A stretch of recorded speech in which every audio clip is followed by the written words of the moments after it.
Hi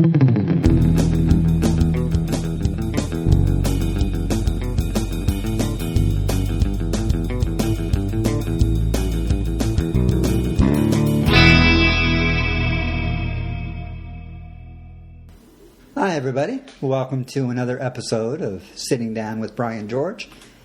Happy Foot Care Friday. What is Foot Care Friday, you might ask? Well, gather around and I've got a story. So I'm currently going through a bit of an issue with one of my feet. I've gone under the knife 29 times in my 36 years on this planet. I hear at 30 you get a cake. At least I certainly hope so. For various reasons, I've gone into surgery, mostly due to my disability, having spina bifida. When I was born, I had to have major back surgery. When I was born, there was a small hole in my lower back, and that had to be repaired, and so that's why I have some damage to my spine and the nerves going to my left leg. My left leg is almost completely paralyzed. My right leg is almost totally fine. I can't move my ankles or my toes, but my leg is mostly mobile. There are many different degrees of spina bifida, some more severe than others, and I honestly feel like one of the lucky ones, if I'm being honest. But as I said, I've gone under the knife 29 times for various reasons, and a lot of those are due to my feet.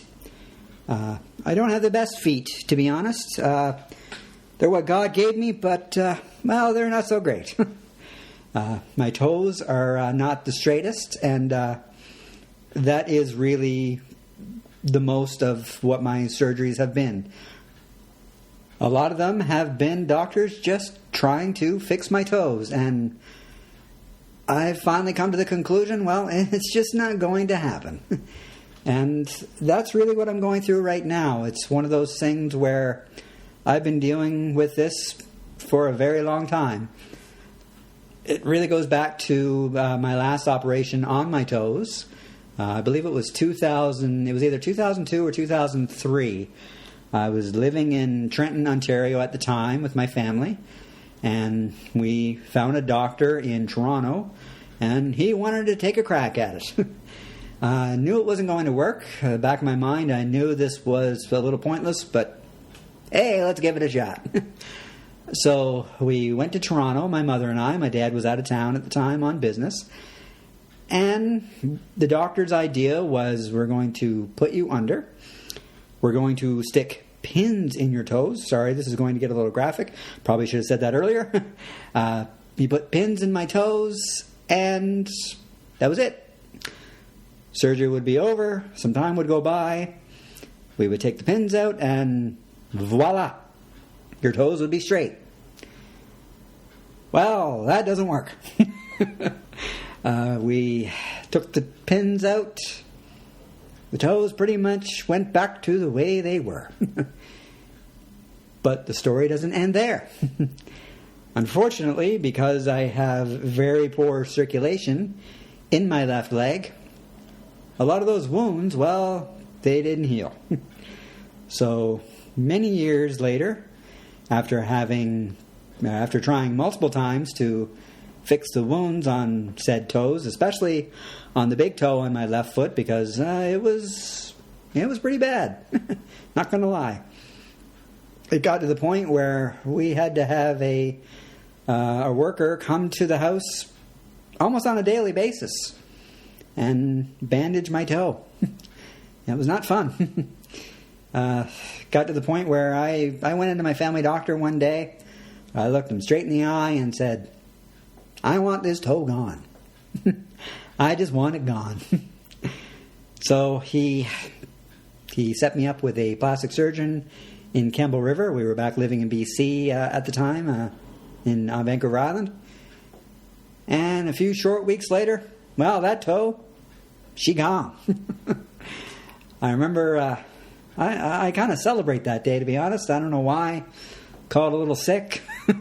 Call it just having a sense of humor. Whatever you want. But I remember I even I had a going away party with a few friends. We went out for a few drinks and we toasted my toe. I remember they were joking around after the surgery, and I came home and I was back to work in no time. And back then, well, I used to bounce back after surgery. Doesn't really work like that when you're 36.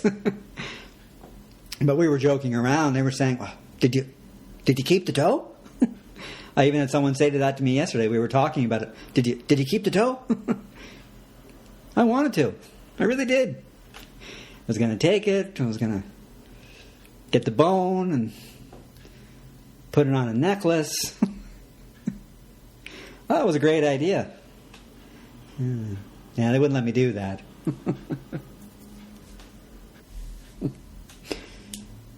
But yeah, I'm kind of still dealing with it.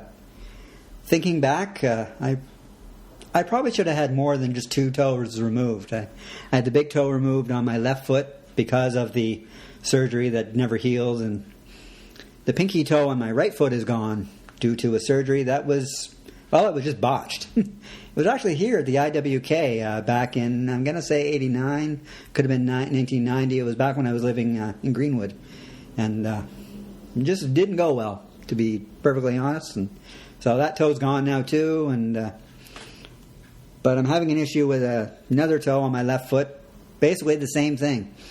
Just one of those things where every now and then the wound kind of causes me problems, and foot gets swollen and red, and have to get put on antibiotics, take time off work. I was actually supposed to go into work today, but I'm sitting here with my leg up, having my foot elevated, and it's looking better now, but this is the second time in 3 months I've had to do this, and I think it's time I see that plastic surgeon again. I don't know, giving it some thought. We'll see what happens in the coming months, but yeah, this is the second time in about 3 months I've had to do this, to deal with this toe, and I'm kind of getting tired of it, so I'm not married to these things. I don't really use my feet all that often for obvious reasons, so we'll see what happens. But for anyone out there who neglects any part of their body, really, but specifically their feet, they are very important. Keep an eye on your feet. Make sure that everything is on the up and up, especially if you can't feel them. Very important to make sure that your toes are looked after, your toenails, and just keep an eye on them, folks. Very important. As I said, I've gone under the knife 29 times. I think I mentioned in episode 1 when I had my most recent surgery. It was almost a year ago to the date, actually. It was March 5th of last year. I had my shunt fixed.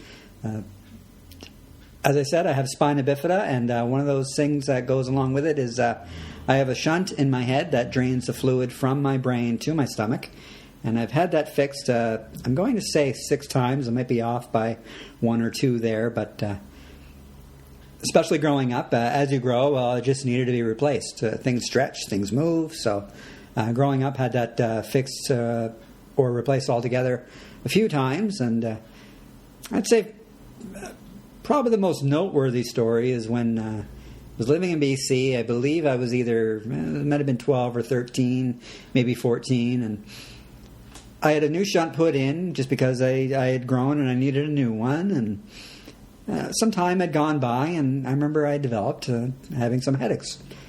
So my family and I, we were going to Vancouver anyway, just for a little mini vacation, and we figure, well, I'm not feeling good, so we'll pop into the Children's Hospital in Vancouver, which is an amazing hospital, by the way. If you happen to live in Vancouver, you know this for a fact. All the doctors there from when I was growing up are absolutely amazing. But we popped in, and we'll get an X-ray and just make sure everything's okay. We weren't too worried. My dad had to go to work the next day. I was having braces put on my teeth, and I still had the rubber bands on my teeth, just to anticipate that. And so we went in, and we had the X-ray, and we're waiting for the results. We're waiting, and finally the doctor comes in, and he says, "Come with me." So the three of us, we follow him into a room, and he showed us the X-ray. Well, there was a literal maze inside my head. What had happened was the tube had actually let go from inside my stomach and snapped back all the way into my head. So the entire shunt, tube and all, was inside my head, and the headaches were caused by the fluid that was building up. Needless to say, we were shocked. They were too, because no doctor in that hospital had ever seen that before. So Mr. Brian George is apparently in the record books at the Vancouver Children's Hospital. So we were shocked, and the doctor was actually quite upset with us because, as I said, my dad had work the next day. I was supposed to go to school. I was supposed to have braces put on my teeth later that week. Finally, he looked at us and said, "Look, you're not going anywhere. This little guy is having surgery in about 3 hours." And that's exactly what happened. So, yeah. Certainly made for an interesting day. But it's very important that you listen to your body, and your body knows. It knows if you need something done. And I remember when I was living here in Nova Scotia as a kid, and one of the first things the doctor said to me when it came to my toes, and he brought up the word amputation. Why don't we just get rid of them? You don't say that to a 10-year-old. I absolutely lost it. I burst into tears, and no, you're not taking my toes. I need them. And many years later, when I was having basically the same problems, well, it was my idea. Just get rid of them. How many do you need? If I had my time back, honestly, well, they would have taken more. But I remember living in Ontario, and went on a class trip when I was in college. We went to, I believe it was Toronto. And I remember I put on my shoes. We were at the hotel, and again, this might get a little graphic, but my toes weren't in the shoe properly. And I don't know exactly how it happened, but my big toe, it wasn't straight in the shoe. And I actually lost the toenail. And what it came down to, I just wasn't paying attention to my feet. And sure, I can't feel my left leg, but if there's enough discomfort, well, I can feel it. I mean, even right now with the problem that I'm having with my toe on my left foot, I can feel the issue just a little bit. So even just that little bit of discomfort, I really should have known that, hey, there's something wrong with my foot inside my shoe right now. And I came home, and it was black and blue. It was. I lost a toenail, and if I remember correctly, I think that might have been where this whole thing started when it came to the surgery that I had shortly after that with trying to fix my toes. I think that really might have been the catalyst behind the whole thing, now that I think about it. But again, you got to listen to your body and pay attention, because these kind of things can happen. So I'm kind of laid up for today, but back to work tomorrow. I'm already feeling better, to be honest. The antibiotics do appear to be working, but looking outside now, the sun is shining. I don't want to jinx it and say that spring is here, because it's Nova Scotia, and I know it's not. We always get a bad storm in March, so we'll see what happens. But it's funny, the weather this week has been pretty darn good, and I'm feeling better. I really am. The winters here, they really get me down usually. I'm pretty much housebound in the winters living out here, but I'm feeling good, and I really think the weather has something to do with it. So if you can, get out there and enjoy yourself. Enjoy this beautiful weather that we're having. I'm working this weekend. I don't know what the weekend forecast is like, but got a few days off next week. Monday, I have plans to go to the museum to check out the Egyptian exhibit that they have at the Natural Museum of History here in Halifax. Really looking forward to that. I saw something similar in Victoria, BC, when I was there, not this past summer, but the summer before that, visiting my parents. Really had a great time. It was really amazing. So if you get a chance, head over to the museum on Summer Street here in Halifax. I believe it's here till June. I could be wrong on that, but definitely check it out. And I'd like to give a quick shout out to my friend Paul Vino. After listening to my last episode talking about the Academy Awards, he sent me the movie The Best Years of Our Lives. I'd mentioned Harold Russell. He won an Academy Award for that movie. He had 2 prosthetic hands. He was one of the few disabled actors to actually win a major award. So thank you, Paul. I haven't watched it yet, but definitely plan to do so. And if you get a chance, check it out as well. Really looking forward to watching that. I also want to give a shout out to my friend Dee. She had surgery for the first time here in Dartmouth. Dee, I hope you're on the mend. And finally, I'd like to give a shout out to my friend Jessica. She tweeted me earlier in the week after listening to my last episode about accessible date ideas. Her and her boyfriend checked out the Discovery Center for the first time and sent me a tweet thanking me for the idea. So I'm glad you had a great time, Jessica, and hope to see you soon. She wants to be a guest on my show in the near future. Really looking forward to that. Our next episode in 2 weeks will be on exercise. A lot to talk about on that. I love to stay active.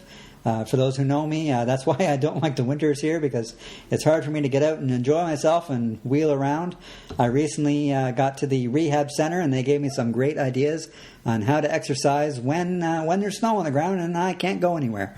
I've had some other people share some input, but if you have some input you'd like to share as well, feel free to send me an email, sittingdownwithbriangeorge@gmail.com, or on Twitter, sittingdownpod. Let me know. Let me hear it if you have something to share when it comes to exercise. I'd love to hear from you. I'm moving in a few weeks. My neighbor April and I are moving in together, but I'm staying in the same building. It's literally across the hall. It's going to be the easiest move ever. I can drag things along the floor if I really want to, but that's happening the weekend of March 21st.